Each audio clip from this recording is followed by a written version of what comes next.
This one is breathing, ma'am. The officer prodded her in the ribs with his nightstick, and she opened her eyes. Officer, she said as she clenched her hands tightly on the sheets and squeezed, wrinkling the 100% cotton as she pulled it closer to her, exposing the strange man that laid beside her.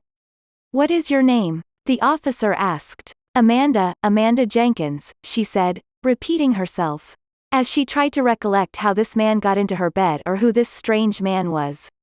The officer pulled her attention back to him. You have the right to remain silent.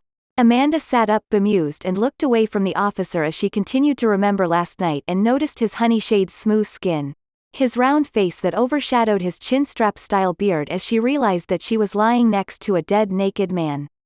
She started screaming, pulling the sheets even more. The more she pulled, the more blood that was visible, to the point that Amanda realized that she was lying in a puddle of blood. Amanda raised up to her feet, frantically trying to get away from the blood, and fell over another body as her chin rested upwards on the sandy brown rug. A 9mm met her ebony eyes. Anything that you say could be held against you, the officer continued. Amanda looked at the officer. I never seen these people in my life. Her hands were shaken uncontrollably. The officer reached down and placed handcuffs tightly on her wrists and placed her under arrest. Ma'am, it's procedures, the officer grumbled. Can I at least put some clothes on? She asked, as tears forcefully raced down both sides of her face. Her head started to gradually pound as if the pound consumed her skull, and it echoed like she was in a cage. Sure, I will have Officer Blackman assist you. Amanda looks at the lady cop, snuffling. By this time, her eyes were starting to puff.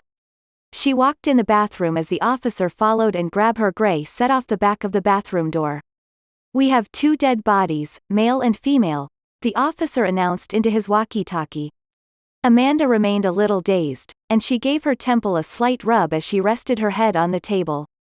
The room reeked of sweaty musk. She raised her throbbing head up. Her back was erect as the chair harmonized sounds that squealed every time she leaned forward or back. She wasn't sure at what point that it would give out and she would go crashing down on the floor.